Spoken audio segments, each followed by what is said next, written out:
early, or in case folks do join late, they'll be able to watch this at their leisure. All right, so good afternoon. Thank you so much for attending today. My name is Melinda Cardona, and I'll be the moderator for today's webinar. And on the line, I also have Miss Amy Heath, who is a fraud specialist within Patelco's call center, and Erwin Lemmy, who is the senior fraud analyst for Patelco's card services as well. And just a brief introduction to kind of who we are and some fun facts about us. So again, my name is Melinda Cardona, and I'm the partnerships manager here at Patelco. I've been with credit unions now for going on 14 years. And my fun fact is that I am a professional genealogist in my spare time. Along with me today on the call are two subject matter experts working simultaneously in two different areas of Patelco. And the first up is Amy Heath. She is our call center fraud specialist. She has been working for over 30 years in fraud prevention. And the fun fact that she has is actually that she trained for 3 days with Frank Abagnale, which is the guy from Catch Me If You Can. If you remember, he was a big time fraudster. So that's kind of a fun fact. And then our other subject matter expert is actually Mr. Erwin Lemmy. He has 23 years of experience working in financial institutions, and specifically 20 years in fraud and chargeback. So he's got a lot of great history and experience. And his fun fact is that he's a foodie, and he likes to try out all kinds of new restaurants, which I think is great.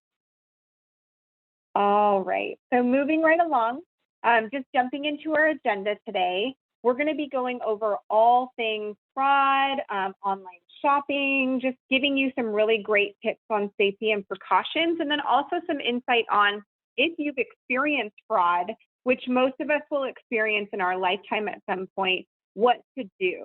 So these are going to be some really great helpful hints that our subject matter experts are really going to take a good dive on and teach you a little bit about how you can protect yourself a little better in the future. So we'll be going over website safety, some red flags to really look out for. And again, these are lifetime issues that we actually hear on a daily basis. So this is feedback coming from not only our members, but from our community as well. And so this is really going to be some items that you may actually see in your community and in your circle. And hopefully you've seen it and been able to thwart this kind of fraud yourself. And giving you some insight on common scams. And then lastly, we're going to teach you a little bit about your personal account obligations and how to report fraud. And you will notice that even if you're not with Patelco, if you're not a member of Patelco, or maybe you are, but you have an account somewhere else and you experience fraud somewhere else, a lot of financial institutions handle fraud very similarly. So the information is definitely transferable. So just know that even if you're not a member with us yet, that's okay. This is still really great information for you to be able to utilize. So jumping right in, we're going to go over some website safety. So a couple of things that I like to start off with is really just talking about whether a website is secure or not. One of the best ways that you can tell is to see if there's that little padlock logo on the upper left-hand side of the website URL. If it has the HTTPS, that means that it is a secured website. Usually this means that it's been looked at by multiple different security platforms and they've cleared it for secure transactions. You'll notice this when you go to financial institution sites like Patelco's website. You'll notice this when you go to anything really that has to do with finance or your personal private information. So websites where you would need to enter your social security number, websites where you would need to enter username and password, and the information that's being held there is extremely sensitive, like PayPal. So just know that if you see the HTTPS signal, that usually indicates that it is a secure website. I like to give a little bit of advice around making sure that if it's a new company, let's say you're on Facebook or Instagram and you see this advertisement for something that you really want to buy. Make sure to check out that website online before just clicking the links, going through shopping and or buying, or entering any of your information or sharing any personal information. One way that we like to suggest looking them up is just Google searching the actual, the company itself, seeing if they have a presence on social media. Usually a strong company will have a good marketing department that creates all of these things, giving them some credibility and some viability. If you can't find them on social media, that might be a red flag that this company is not a real company and the website might be a fake website. Always look for spelling or grammatical mistakes. And Amy is actually, she's amazing. She is going to share a website and an email that she received not too long ago that perfectly gives that example from Staples, actually. It was a company of scammers trying to pretend that they were Staples. So always look for spelling and grammatical mistakes, because a lot of the scammers are overseas and English is their second language. So they may not pick up on some of those errors that someone here in the United States might pick up on. And alternatively, usually companies, legitimate companies, have copywriters. Copywriters will catch all of those kinds of mistakes. And if it's a bogus company or if it's a scam, they won't catch any of that because they're busy trying to pump out emails. And moving right along. So some of the red flags that you're going to want to look out for are small, unrecognized charges to your debit card or your credit card. And I know that Amy is going to be talking about this in just a little bit, and so will Erwin. They have a lot of experience in this. I would say, and I'll probably actually turn this over to Erwin just to see if he has anything that he wants to add on this. But how often would you say, when you see fraudsters making charges on credit cards or debit cards, do you see usually very large transactions, or are they usually pretty minuscule? They sometimes range like double digits, like say $40, $50, and they can go as high as a little over $1,000. Particular Wow. that are we have red flags on, or like say Walmart.com. What's the other one? That's like Nordstrom's, Home Depot, or even video games. Video games, in the light of COVID, everybody's pretty much staying home, where they are playing video games, ordering multimedia, and ordering movies, and pretty much that's what the information, or rather the card information, is used to purchase. But we have seen a rise in MOTOs, which is mail order, telephone order, or even internet transactions because of COVID. Wow, that's interesting. And I think it's important that you're acknowledging the fact that just because, you know, most of us are either working from home or staying home, or we've been impacted some way from COVID, doesn't mean that any of these fraudsters have stopped.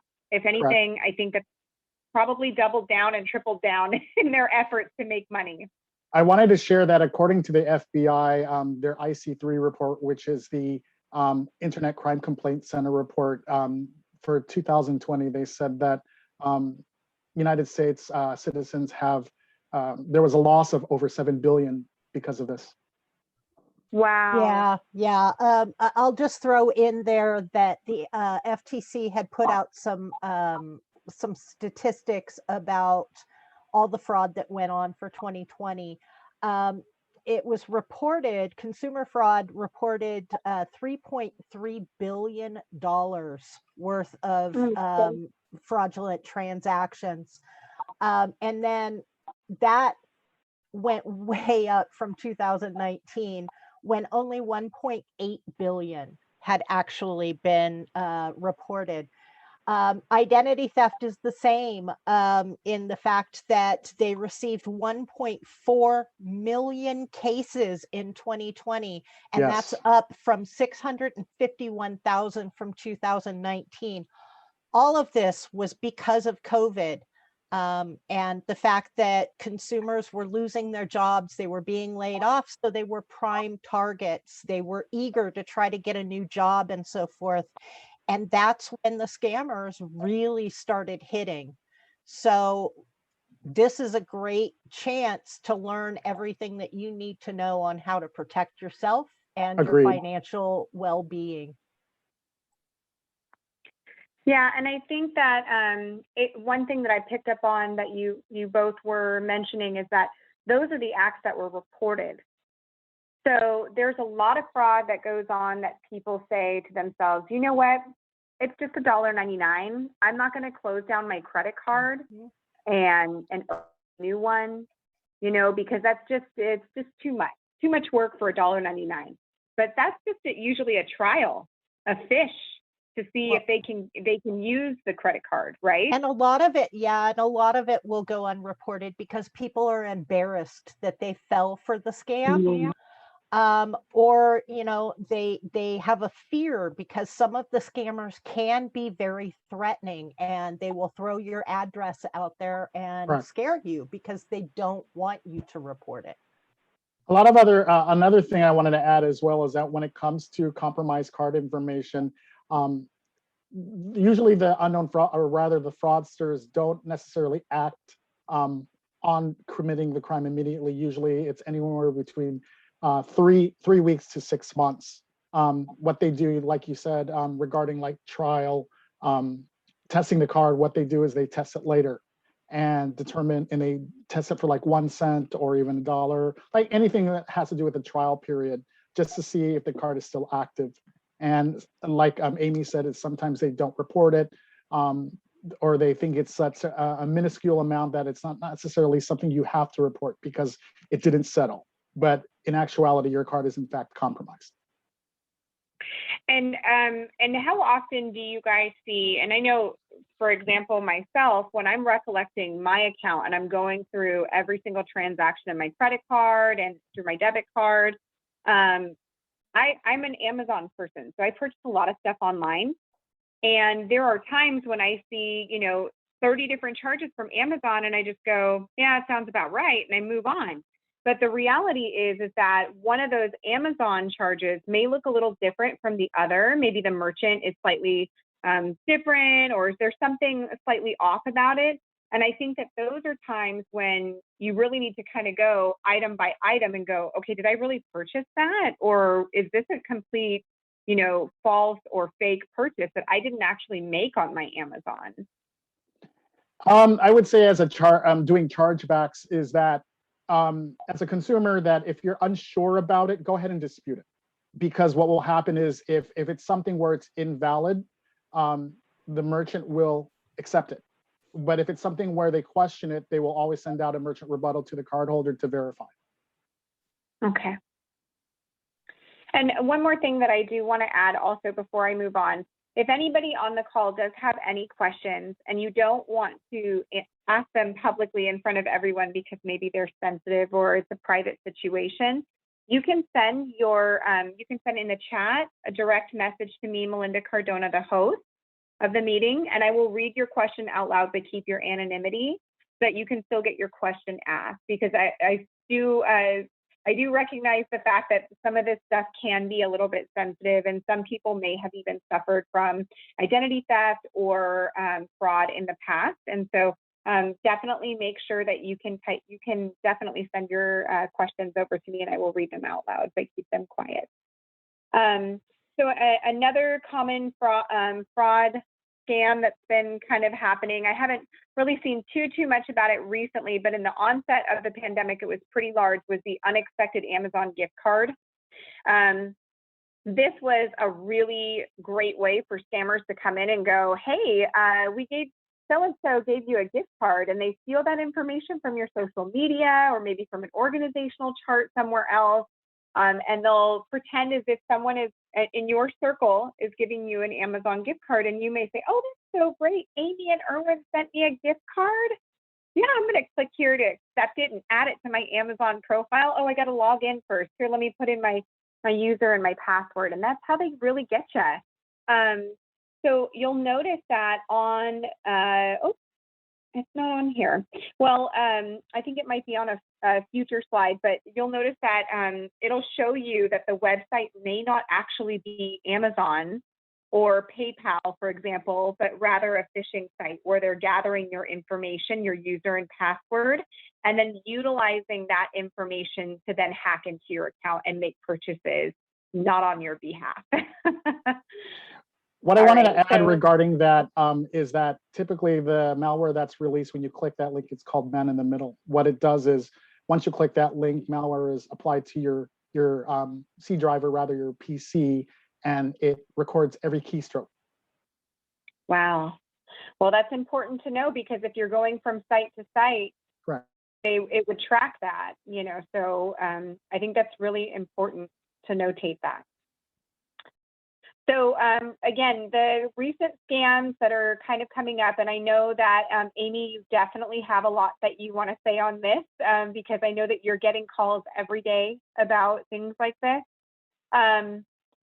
It's something that we see a lot, and we report in our branch location especially, and I know that the call center is also very vigilant about protecting members and fraud. But one of the fraud scams that continues to go on, which surprises me and saddens me, is the Facebook family and romance scam. Yeah.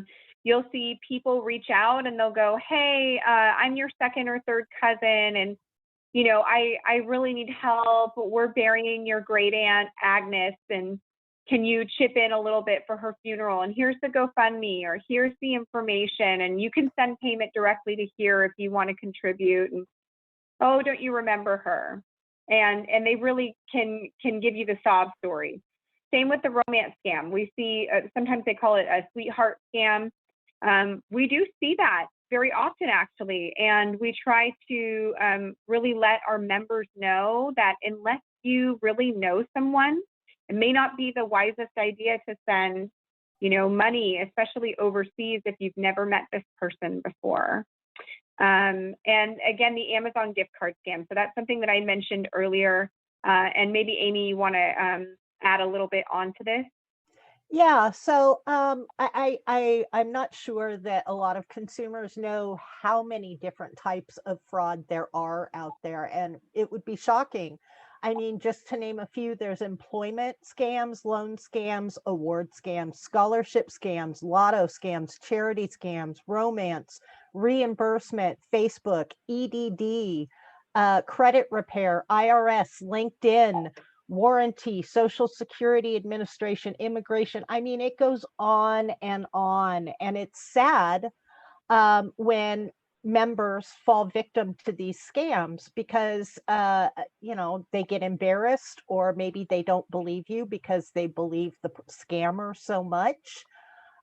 So at the MCC, I train the reps so that they're able to recognize the red flags that are going on, and assist in hopefully stopping the member from falling victim. Some of the most just heart-wrenching is the romance scams, because those people are not just playing with a person's financial well-being, they're playing with their heart. And when a member is in love with the scammer, it's very difficult to make them believe that that person is scamming them. It's heartbreaking, and I work with a lot of them, when I try to make myself the point of contact for people who have fallen for scams, because it's hard to trust after you've fallen for the scam. And so, I mean, you just have to educate yourself and really learn about what's going on out there, and remember that if it sounds too good to be true, then it's too good to be true. What I want to add, sorry, Amy, is that like she said, is if it's too good to be true, it usually is. The other thing that I also wanted to add, because I think it's very important from the front line, is that if there are red flags that present itself to you, do not be afraid to probe. Always ask questions, because sometimes you will uncover that's something a little bit more sinister that's going on. I had an MCC representative last week actually do a good probing where she determined that a member was a victim of possibly a love scam, where he ended up purchasing 5 gift cards totaling $2,500. And then when she ended up relaying the information to the member was kind of embarrassed and hung up. So we ended up restricting all his cards until he can contact us back and let us know exactly what's going on. Because something that I need to add in is that when they fall victim to this, there's no way you can recover it. This is not fraud. There are no chargeback rights for it because of cardholder participation. Right. Yeah. That's the saddest thing is that they get you to participate. So I've dealt with members in romance scams. I have one in particular that I spoke about last time. I still have contact with her. She absolutely, I mean, we speak at least once a month. She lost $140,000 between Patelco, Bank of America, and Wells Fargo. She lost every penny of her retirement. And now at the age of 73, she's still having to teach because she can't retire. It's heartbreaking. And she still, to this day, that happened 2 years ago. I still have monthly contact with her and she still has not told her children. She's embarrassed. It's embarrassing. And that's something, luckily, you know, with all of my risk training, I've also had victim training. And that's why I keep in contact with these people, because they need someone. But it's devastating to you financially. And so that's what we're trying to help you learn how to avoid. I think that's wonderful. And then kind of going back to what we were mentioning earlier about checking out the website, you know, when you do get a link or an email, I mean, I know that we all get probably at least a few handfuls of marketing emails every single day. And maybe some of them work. Maybe you say, oh, that's a great deal. I want to take advantage of that. So you click on it. Make sure that you check that website URL. I never follow links from emails. I'm married to an IT guy, so I know better than to click on any links inside an email. If I really want it, I can Google it and find it. Also, take a look at their logo. If the logo is kind of grainy, or for example, in this example right here, this is an old expired logo. PayPal is a major company. They would never use old branding on their website. So if something kind of looks off, or maybe something looks a little grainy, or just, you know, something looks off and your internal red flag goes up, that would be a really good time to say, you know what, I'm not going to go on this website right now, and try to see if you can locate the real website. And if you even want to go from there, you could even go as far as to let them know and notify them that there's a spoofing website out there that's mocking and trying to pretend to be them. And every company goes through this in some way or another. Scammers are they're very creative, got to hand it to them. And I'm going to hand it over to Amy, who's going to kind of touch a little bit about spoofing, what it is, and why you need to really kind of keep an eye out for it. Yeah, so spoofing, it's one of the biggest scams going on right now for all financial institutions. You know, they have apps now that you can download to your phone, and you can change your phone number or make it show up on somebody else's phone with any number that they want you to see. So therefore, we've had a lot of scammers who have been spoofing members with our 800 number. The thing is that you need to remember that Patelco will never call to ask for the member number, the card number, the PIN, the CVV or expiration date, online banking, user ID, or password. These are things that, you know, we don't call you out of the blue and say, hey, we've got fraud on your account. And I need to verify you. Can you please give me your card PIN and CVV along with the expiration date so I can authenticate you? We're not going to ask you for that. Number one, banks do not keep on file the PIN number for your card or the CVV. We do have access to some information, but there is certain information that we don't have. They're never going to call you up and say, I need to know your username and password for your online banking. We don't ask for things like that because we can look into the into the online banking without that information. So if you ever are asked for information over the phone, even if it is a Patelco person, and you start getting really weary, hang up. Nobody's going to be offended. No, we all know that everyone is just trying to protect themselves. So I've been hung up on a lot in my whole time with Patelco. Make them prove that they are who they say they are. I had a member who had her account compromised who said, if you really are with Patelco Credit Union, then you can send me a secure message on my online banking platform. Sure, it means that I'm going to have to call up a program and, log in and all, but I don't mind doing it.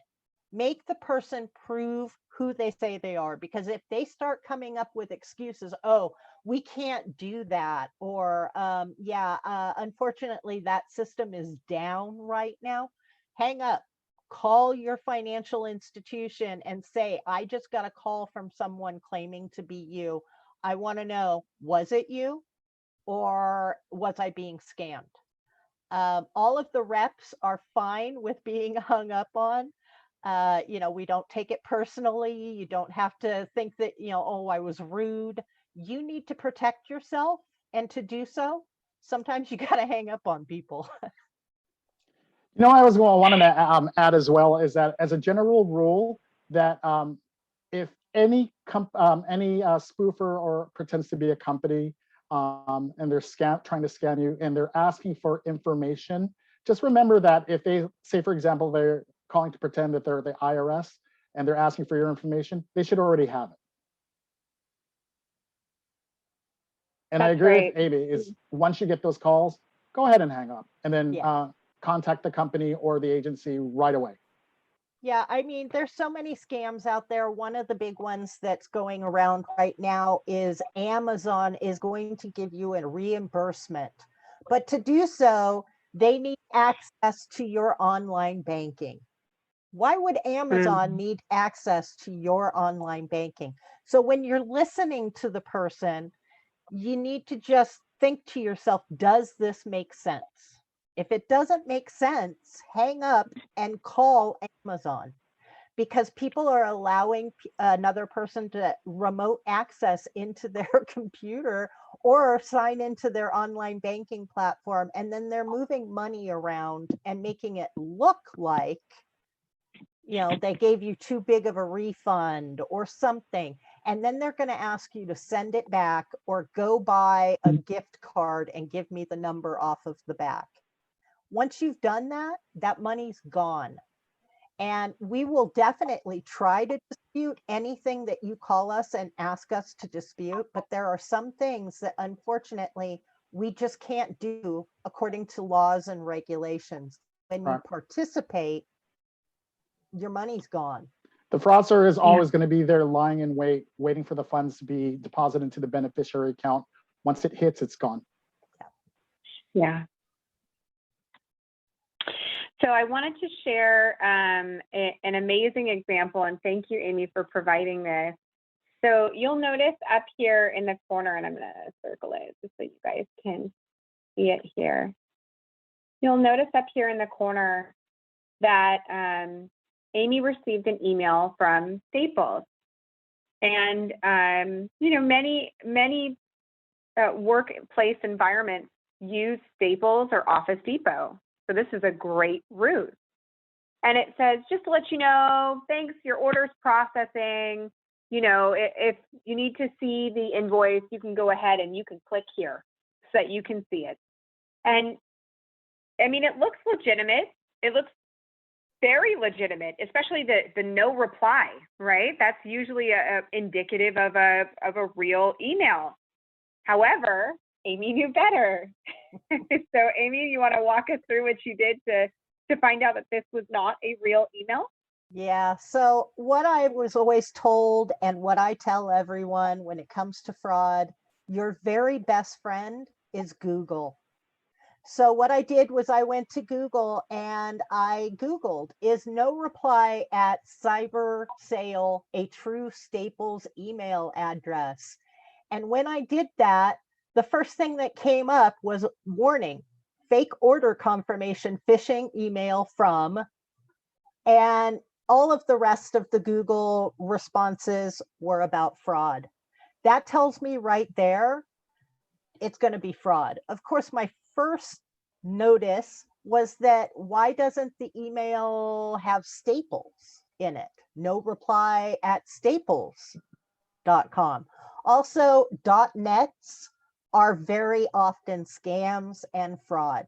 Just to let you know, .orgs are okay, .gov is okay, but the .net, that's been kind of infiltrated over the years by scammers because it's so easy to be able to build a website or even just buy a website really cheap and then have an email that you can send from.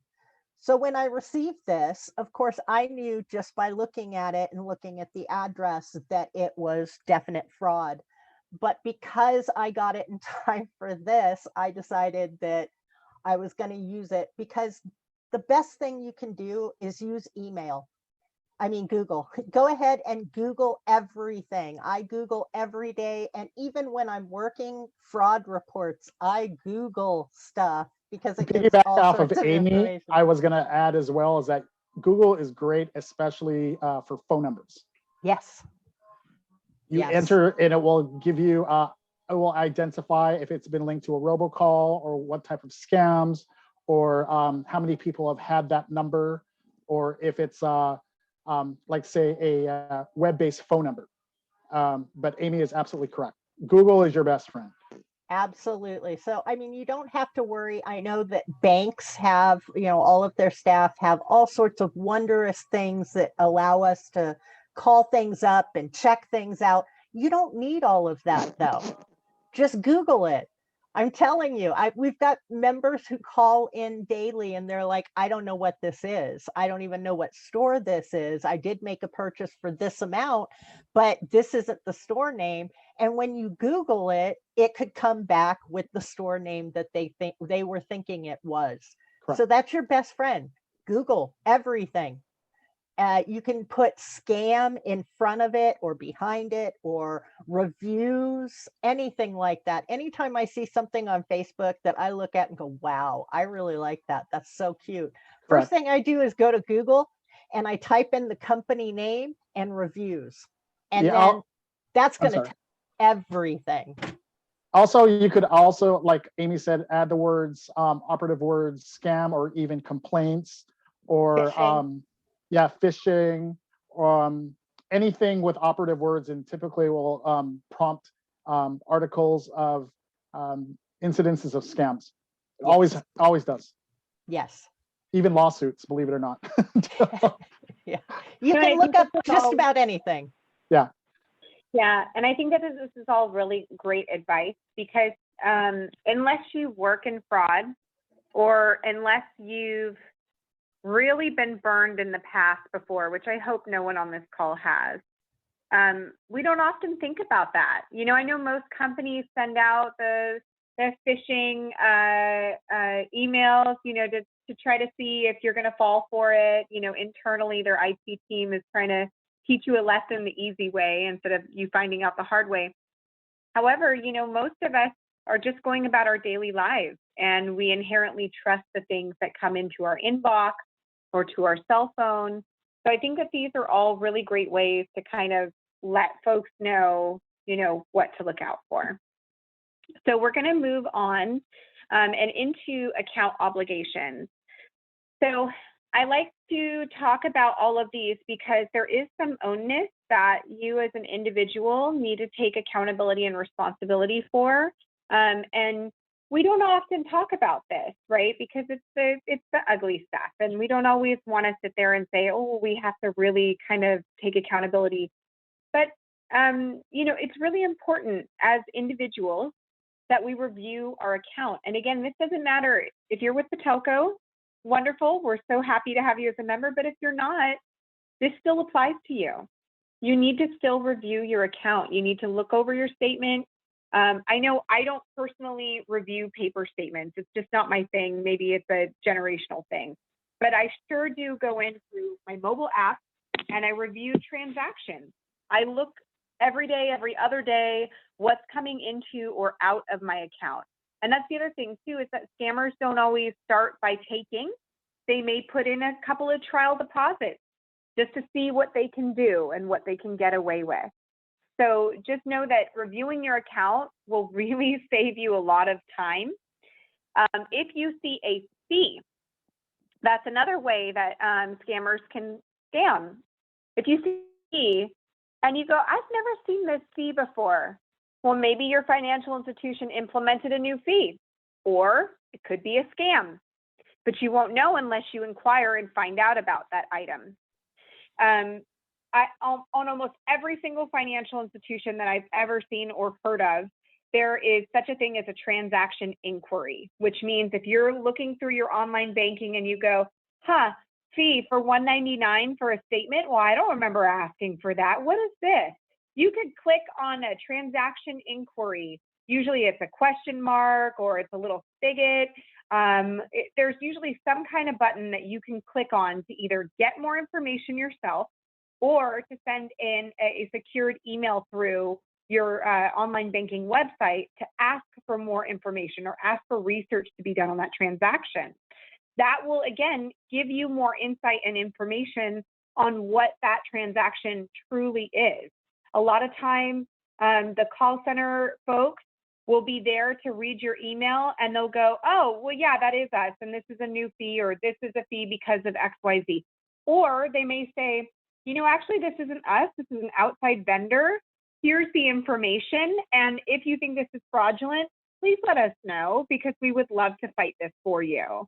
And they'll give you all the steps on how you can go about trying to either recollect funds or file this underneath a fraudulent transaction. I would also ask that your joint owners or people that you share your finances with take the time to look at transactions as well. I can't tell you how many times our call center reps have said, well, this person called in and said it was fraud, and it turns out that their husband went out and had dinner and drinks, and the wife had no idea. So she thought it was fraud, and she started the fraud process.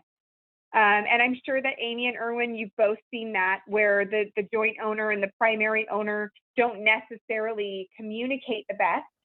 And so they think something is fraud, or they brush it off like it's not fraud when it in fact was fraud. So I'm sure that you guys would like to kind of talk a little bit about that as well. I wanted to add as a simple rule, I always emphasize this to card holders or even account holders through my time as an investigator as well as analyst and chargeback representative, is that when you open an account or you have an account and you have either a debit card or even credit card or both, you're agreeing that you will report your transactions within 60 days of the statement date. It's your job to do so. So when you choose not to do it, keep in mind that you're violating your account agreement. And the thing is that it's very important that any unauthorized or suspicious transactions be reported within 60 days. So we can do our best to recover the funds. If you choose not to do so, your chargeback rights may expire. But as far as like monitoring your account as a consumer, I think it's probably good to do it probably daily. I like to do it daily only because I like to write checks. You want to make sure your checks are, for example, the correct payee is actually negotiating the check, or the check amount that you wrote it for is really the amount you wrote it for. So you could help out your bank recover the funds for you. Because sometimes when it exceeds, like for example, you have an issue of forged endorsement, can take up to three years to recover. So the sooner the better.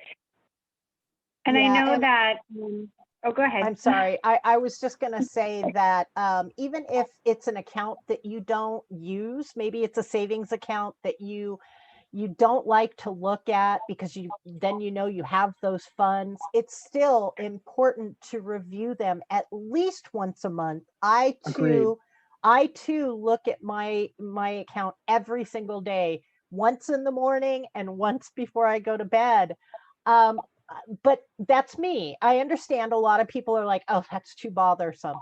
Fine, but you can still check it, and you need to review the accounts, even if it's a credit card you paid off and you're like, nope, I'm not going to use it until Christmas. Review statements, because fraud could be going on there and you may not realize it until it's too late.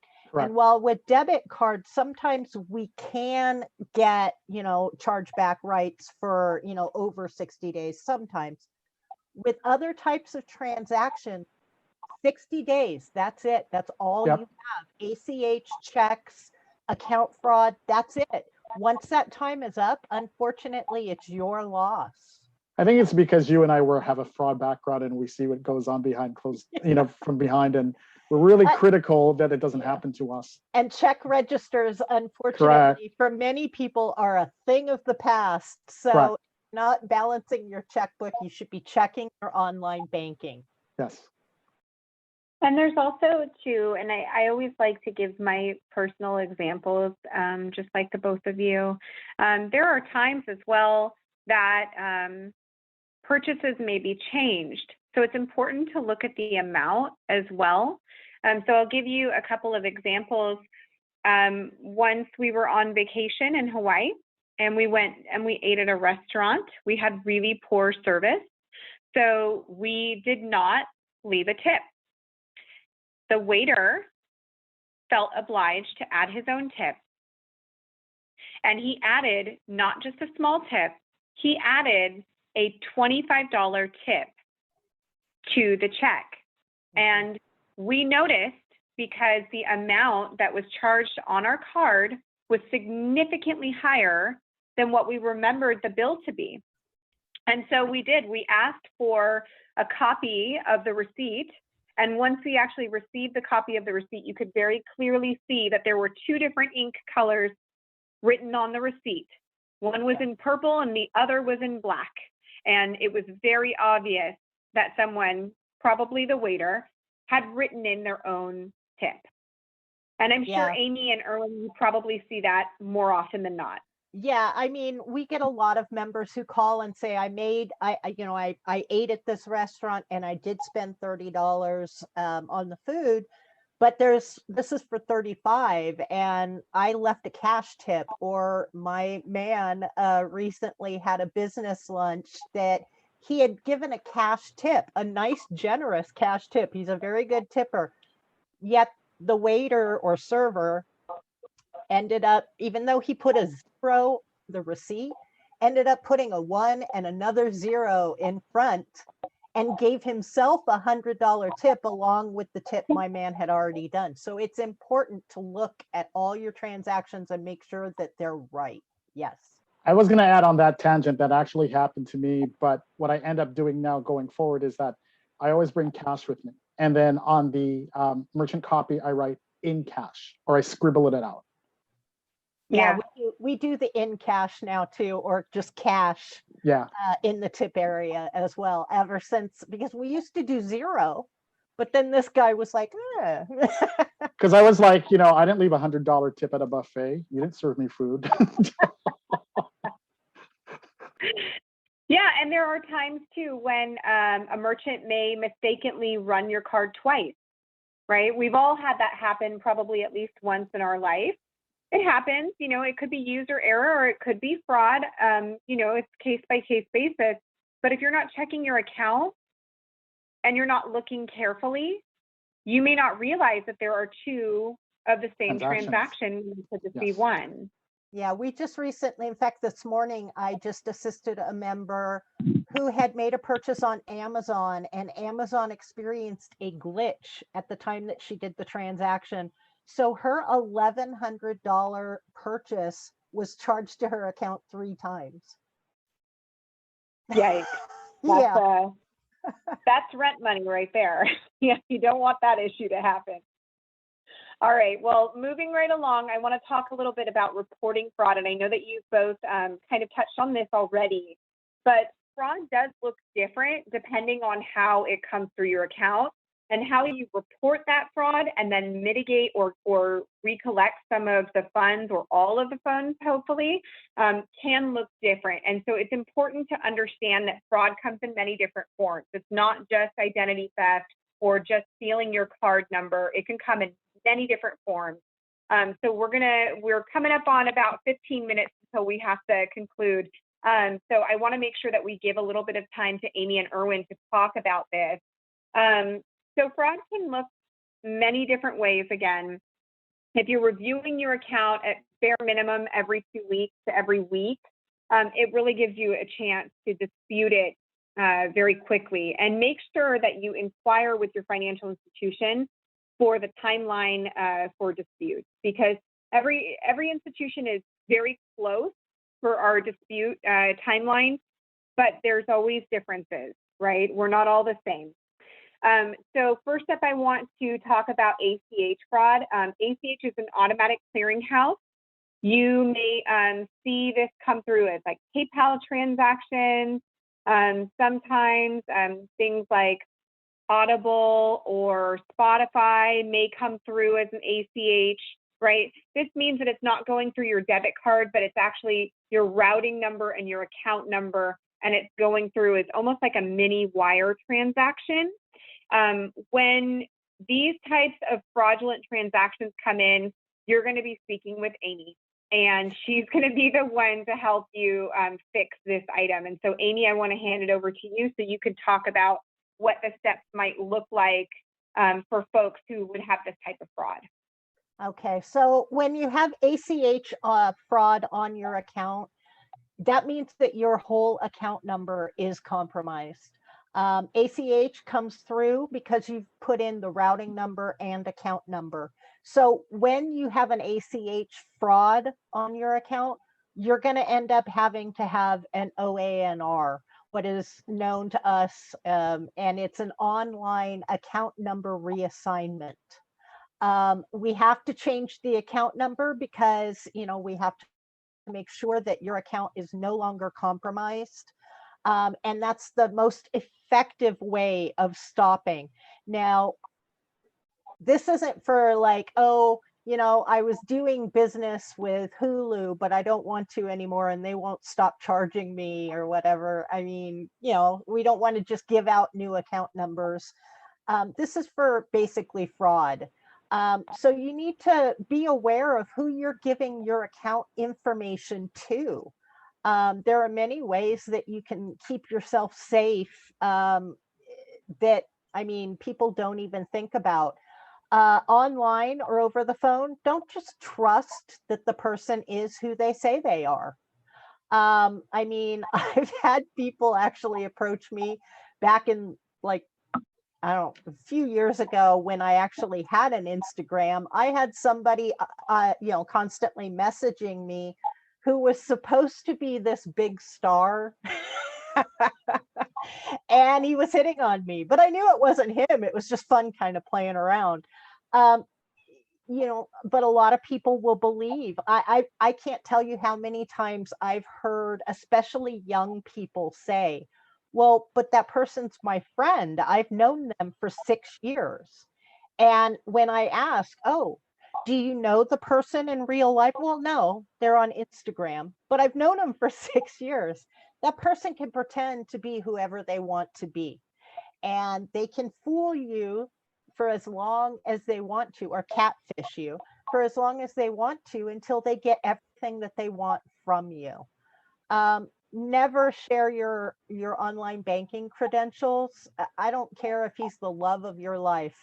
My man and I have been together for almost 2 decades, and I would never give him my online banking or mobile credentials.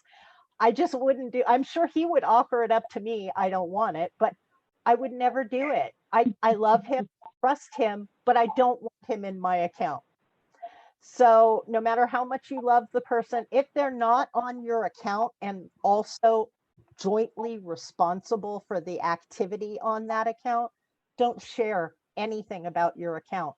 If the person's coming to you after 3 months because he's stuck in Istanbul and he's in the Navy and he can't come home until somebody pays for his way home, I'm telling you, the guy's a scam.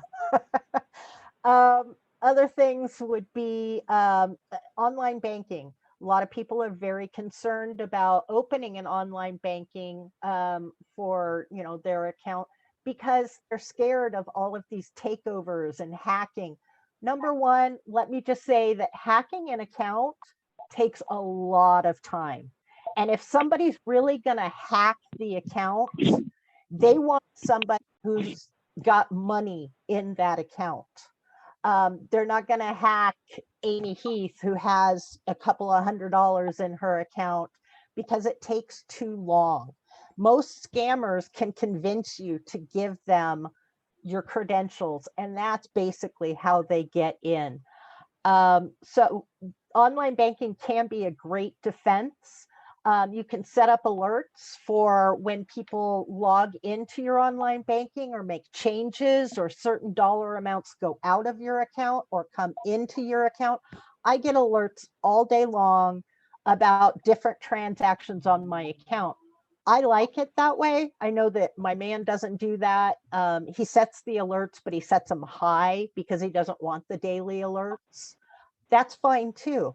If you really don't like online banking, ask your financial institution how to block it completely so that nobody can get into it, because scammers will find out that you don't have online banking. They will use the information that they've purchased, on the dark web or whatever, to make an online banking for you and then lock you out of it and take your account over. So you don't want to allow anyone remote access to your computer ever.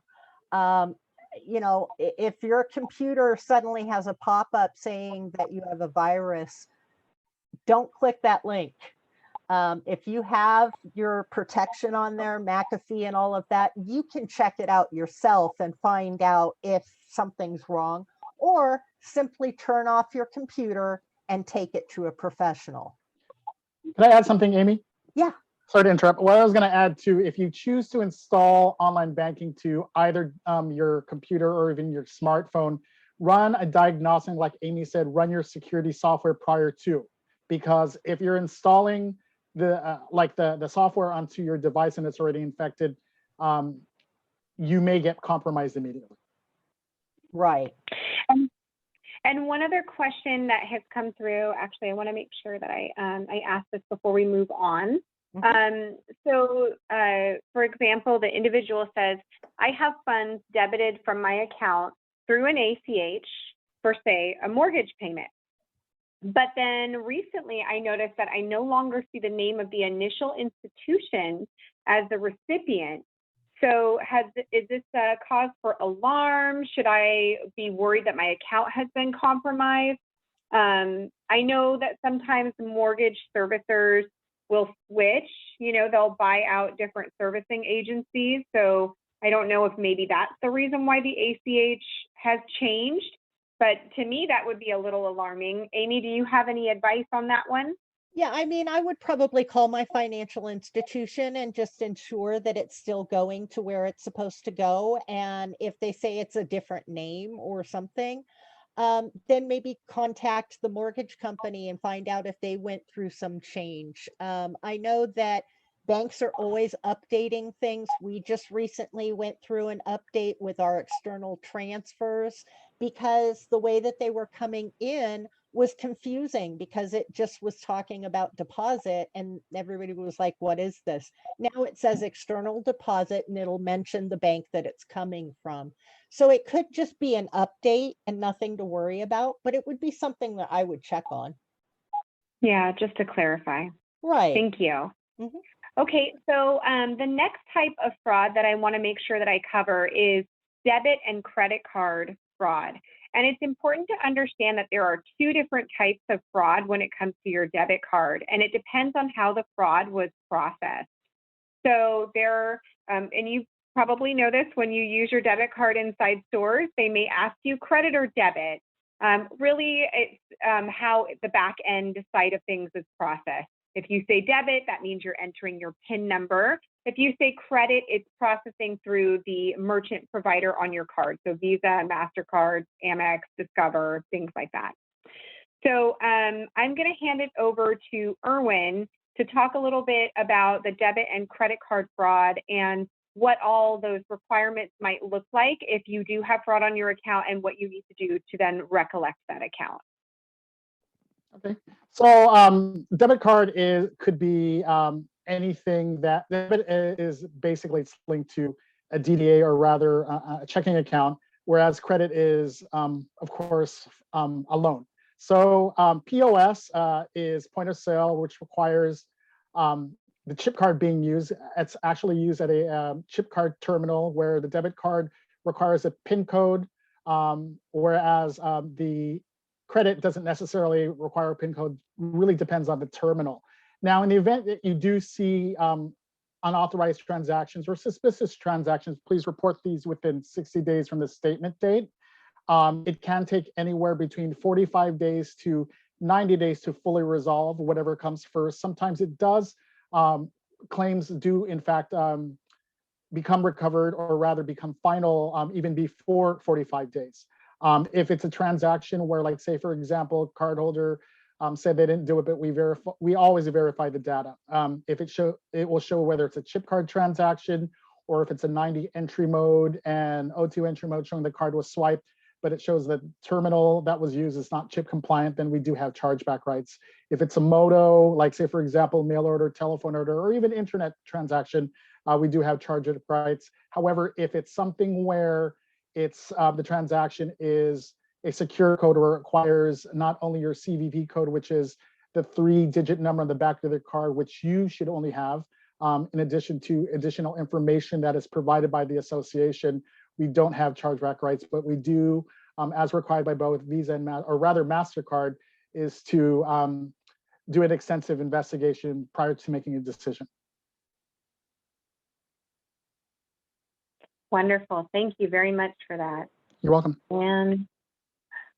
And so moving along, and I know, Amy, you already did kind of discuss this just a little bit about online, but just kind of circling back to that as we kind of wrap up this conversation, I know that there are times when you can log in and it'll show you when your last login was.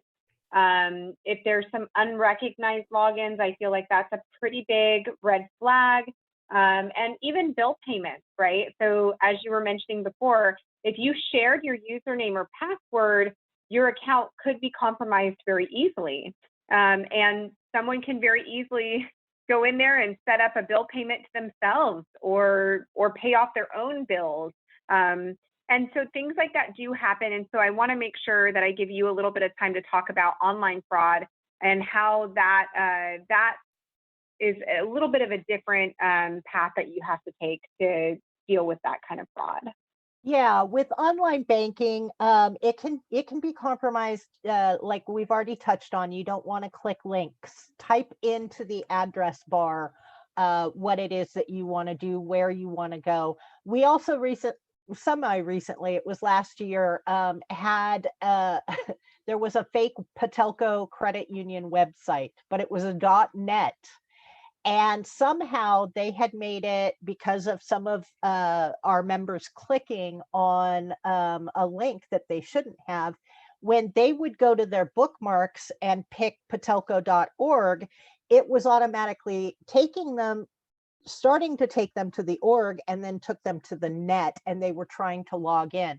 Right there, that keystroked and their online was compromised. I can't stress enough that you need to change your passwords regularly. Technology is a blessing and a curse. Yes, it makes things easier for you. You're able to buy things, you're able to check your accounts, but scammers also use technology. So you have to be smart. Make your username and password very difficult. I know you're probably tempted to use Amy Heath as your login for your banking, but I don't use that because, it's too easily guessed. Don't use the same password across the board. When Yahoo was compromised a few years ago, a lot of the people who had Yahoo accounts were using the same password for their Yahoo as they were using for their banking, their online banking. So then their accounts were compromised and the emails were taken over. I use a good mix of symbols, letters, numbers, lowercase, uppercase on both my password and Perfect my password. username. Yes, and my username. My username is a good mix of it too, because you want to make it difficult. Big thing, huge, and I see this all the time, and it just bugs me. Facebook, these surveys that are going out that everybody has so much fun filling out, and they're filling out my favorite color is, and my favorite sports team is, and I honeymooned here, and my kids' names are this, and my middle name is this. These were constructed by scammers and sent out. So, because a lot of these things that you're answering are password verifications. I wanted to add as well is that Facebook has been notorious for the root of a lot of employment and love scams. So Yes. when you think about the love scams where Amy is displaying, rather talking about like the surveys, the account holder will answer a survey saying, where is your most romantic place you want to go to, say Hawaii. And all of a sudden, fraudster 5 days later says, I want to take you to Hawaii. What happens next? Yeah, you're in love. Yes. That's good to know, and I think that it's helpful information because, like I said, a lot of the folks who are on the call, this is not their bread and butter. They don't work in fraud, they don't work for a financial institution, so they're in their silo and they know what they know, but they may not know necessarily everything about fraud, and it touches everyone at some point or another in some form. Well, and I know that a lot of people think these are just innocent questions, And they're it's not. just fun to fill out. It's and used against everybody you. on my friends list is my friend, but there are other people that can see those answers too if any of your friends respond, or if you have somebody on your Facebook that you don't really know, because you played a game with them years ago, you have no clue. So it's just something, it's so innocent sounding, but it's not. The other thing too, Facebook does not necessarily delete or restrain the particular page if you report it. I have one where I had an investigation where a cardholder fell victim to an employment scam where they had the Red Bull logo tattooed to their car, drove for 3 months, and had a counterfeit check for $3,000. And I reported it to Facebook several times, and it's still there. Oh my gosh. Yeah. That's very disappointing. And then I wanted to make sure I mention this here just in case anybody is a Patelco member. And again, a lot of this you'll find is very similar disregarding whatever credit union or financial institution you belong to. Financial institutions definitely try to do their best to protect their member or customer assets. We don't want to see anyone fall for fraud any more than you do. So we try to make it as easy as possible. So just notice right here that it is pretty easy to dispute fraud. Patelco really does try to do everything that they can to make members' lives easier. And so when you're clicking on a particular item, a transaction, and you instantly know, you don't even need to find out more information. You go, that's fraud. I didn't do that. You can very easily dispute that transaction simply by clicking on the dispute button. So just know that the option is available to you. A quick couple of things I just want to put out there. Remember that fraud departments are your friends, and you can see them here right on the screen. They're lovely individuals who did not do this to you.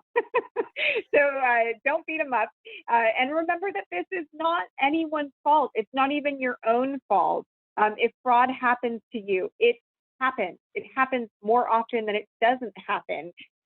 So it's just really, really important for you to rely on your friends in finance at your financial institution. Ask lots of questions. Send an email, have as much patience as you can, and just know that we're paid to be on your side and to help you and to make sure that your finances are secure. That's our job. So send an email, ask lots of questions, ask about reimbursement, ask about expectations. And while you're at it, you can even ask about recent common scams so that you can better protect yourself from the future.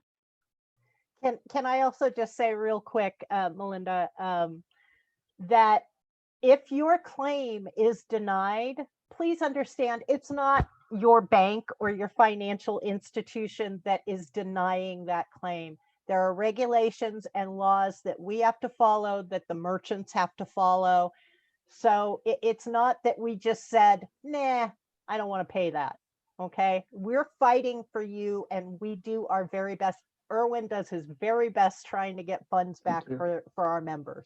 But I also wanted to add to, for the chargeback process, whether it's debit card or credit card, there's a research, if like, for example, you have a claim that's declined, you can have us take a look at it again. There's a reassertion process that is guaranteed for the cardholder that we take a look to ensure that the right protocols were made to make that decision. That's wonderful. Thank you. So now I want to open it up and just see if anyone has any additional questions about fraud, identity theft, anything else that we didn't really touch on today. Or maybe you have a personal situation that you want to ask a private question about. You can definitely send it in the chat and we'll wait a couple of minutes for anybody else who has additional questions. And just as a gentle reminder, this session is recorded, so it will be made available to you on an on-demand basis. So you'll be able to watch it on YouTube at your convenience. And it will be a privatized link. So if you do want to share it with friends or family, just remember that you'll have to actually send them the link in order for them to be able to partake in this education. And okay, I do have one more question that came through.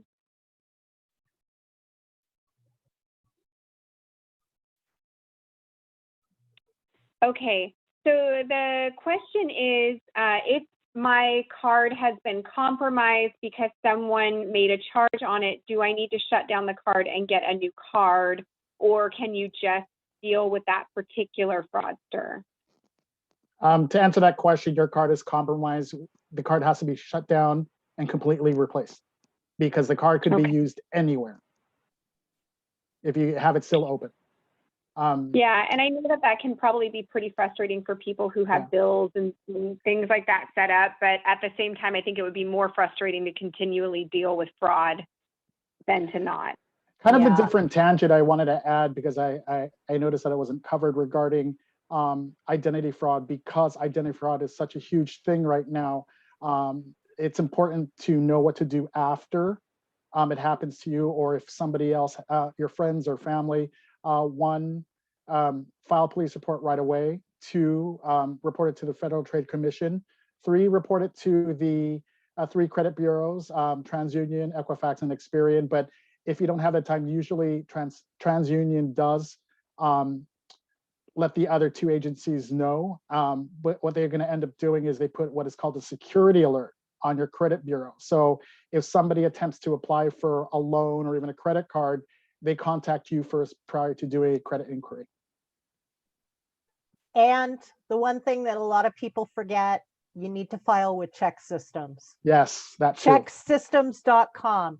It's ChexSystems, ChexSystems.com, because that is the debit bureau. So we know about the 3 credit bureaus.